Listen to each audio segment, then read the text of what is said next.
संकट के ऊपर दूसरा संकट हमारे देश के सर पे ना पड़ते थे। अब मामला उन्हीं का हो गया है, वहां पे फैल गया है और जिस तरह का उनका कंडक्ट है बहुत क्लियर कंडक्ट नहीं है। अ, आरोपी खुद कह रहा था मेरा केस सीबीआई को दे दीजिए कि चेन तोड़ देंगे, वैसा कुछ न होने वाला था, न हो रहा है। और अब हम एक क्रिटिकल स्टेज में पहुंच गए। कुल मिला के इस वक्त अब देश इन्फेक्शन की एक सीरियस स्टेज में पहुंच गया और हमें इसके बारे में सोचना है, क्या सरकार का रेस्पॉन्स ठीक है?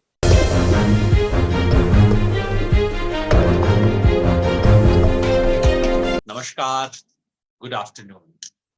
आज हमने सोचा कि सारी परिस्थिति का जायजा लेते हुए हम ये सोचें कि हम क्या कर सकते हैं, क्या जरूरत है, हम क्या कर सकते हैं, सरकार को क्या करना चाहिए, इसकी हम बात करते हैं, करते रहे हैं, करेंगे, आज भी दोहराऊंगा।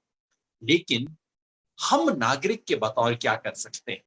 आज का फिगर ये है कि अब तक देश में कोरोना वायरस की संख्या, संक्रमित लोगों की संख्या 1,05,848 हो चुकी है। आज सुबह तक की संख्या है 1,05,848।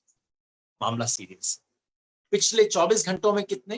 पिछले 24 घंटों में यदि हम हिंदू की रिपोर्ट से जाएं, और हिंदू की रिपोर्ट मैं इसलिए देख रहा हूं कि द हिंदू जो अखबार है, जो वेबसाइट भी है, इनकी एक डेटा टीम है जो बहुत केयरफुली ट्रैक कर रही है, तो मैं उसको ध्यान से देखता रहता हूं।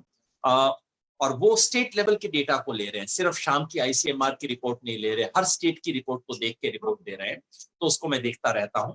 उनके हिसाब से कल 5,680 केस हुए, यानी कि एक बार फिर हमने रिकॉर्ड तोड़ दिया। पिछले हफ्ते 10 दिन में हम 4-5 बार अपना ही रिकॉर्ड तोड़ रहे हैं हर रोज, यानी कि मामला अभी चढ़ाई की तरफ है, ग्राफ ऊपर की तरफ जा रहा है। जो फ्लैटनिंग द कर्व की बात हो रही थी, जो ये था कि मामला कंट्रोल में आ जाएगा, कोरोना की चेन तोड़ देंगे, वैसा कुछ न होने वाला था, न हो रहा है। और अब हम एक क्रिटिकल स्टेज में पहुंच गए। डेथ्स की संख्या 3,307, जो अभी भी ज्यादा नहीं है, ग्लोबल स्टैंडर्ड से बहुत कम है। हम खुशकिस्मत हैं, हमारे यहाँ पे डेथ रेट सिर्फ 3% के करीब है। लेकिन ये 3% भी वो है जो कि बहुत क्लियरली इन्फेक्टेड थे, तो हो सकता है कि इन्फेक्टेड की संख्या इससे बहुत ज्यादा रही हो जो हमें पता नहीं लगा है। और जो डेथ रेट है वो अभी भी शायद 1 से 2% के बीच में, इससे ज्यादा नहीं है। ये बात जानना जरूरी है क्योंकि कहीं ना कहीं लोगों के मन में डर बैठ गया है कि कोई ऐसी बीमारी है कि बस लगी और मरे। वैसा कुछ नहीं है। डेंगू, मलेरिया, इस तरह की बीमारियों से कम डेथ रेट है इस बीमारी का। टीबी, कैंसर वगैरह की तो खैर बात ही छोड़ दीजिए। लेकिन कुल मिला के इस वक्त अब देश इन्फेक्शन की एक सीरियस स्टेज में पहुंच गया और हमें इसके बारे में सोचना है कि क्या सरकार का रेस्पॉन्स ठीक है।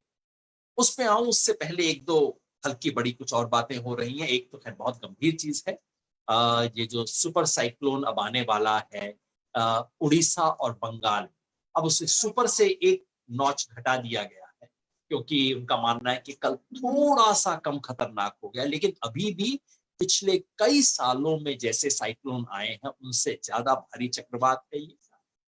आज शाम 4 से 6 बजे, हमारी ये बातचीत खत्म होने के थोड़ी देर बाद, ये साइक्लोन आने की संभावना है, आशंका है। अब साइंस इतनी तरक्की कर गई है कि हम लगभग एग्जैक्ट बता पा रहे हैं कि साइक्लोन कहाँ हिट करेगा, और उसको वहां इवैक्यूएशन भी हुआ है। बहुत बड़े पैमाने पर उड़ीसा और बंगाल में इवैक्यूएशन हुआ है।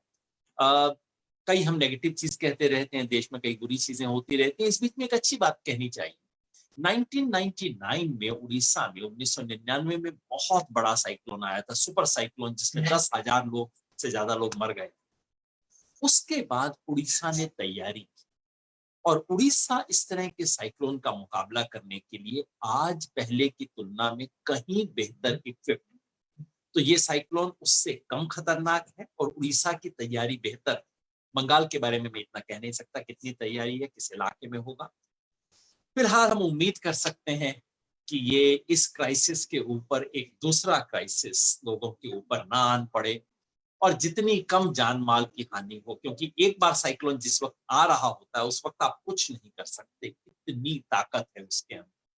तो बस लोगों को वहां से निकाल सकते हैं, शेल्टर में पहुंचा सकते हैं, जो कि किया गया है।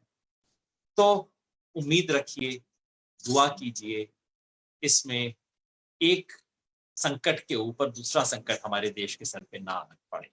उड़ीसा और बंगाल में जो सभी साथी हैं, दोस्त हैं, सबके लिए दुआ कीजिए। शाम 8 बजे फोन करके चेक कर लीजिएगा क्या। इस बीच भारत देश है, तमाम तरह की चीजें होती रहती हैं और लोग मुझसे, कई बार मैं उन पर टिप्पणी नहीं करता तो फिर लोग बाद में मैसेज देके भेजते हैं कि अरे आपने इस पे टिप्पणी नहीं की, आप कतरा गए, आपने कुछ नहीं कहा। तो आप जानते हैं जी न्यूज के अंदर अब तमाशा हो रहा है। जो सारी दुनिया को कोरोना वायरस बताने के जिहादी बताया करते थे, अब मामला उन्हीं का हो गया है, वहां पे फैल गया है। और जिस तरह का उनका कंडक्ट है, बहुत क्लियर कंडक्ट नहीं है। जी न्यूज ने उधर तबलीगी मरकज के बारे में खबर फैलाने में बहुत ज्यादा उत्साह, अति उत्साह बढ़ा चढ़ा के पेश किया था।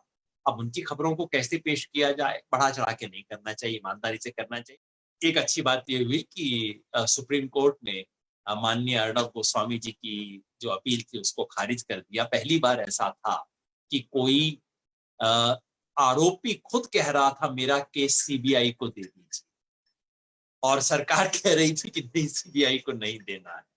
और केंद्र सरकार उसके साथ थी, हाँ इसको कर दिया जाए। तो खैर सुप्रीम कोर्ट ने कहा है कि नहीं, ऐसा कुछ नहीं होगा। उनको अरेस्ट से छुट्टी दे दी गई है, जो देनी भी चाहिए, क्योंकि इस चीजों पे अरेस्ट करने का कोई मतलब नहीं बनता है।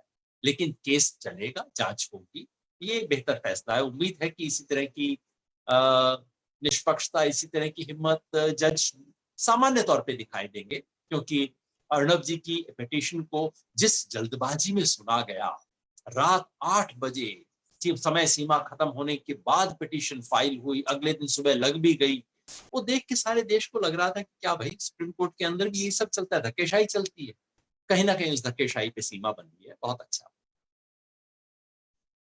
चैनल को सब्सक्राइब नहीं किया है तो प्लीज सब्सक्राइब कीजिए और ताज़ा अपडेट पाने के लिए बेल आइकन को दबाना ना भूलें।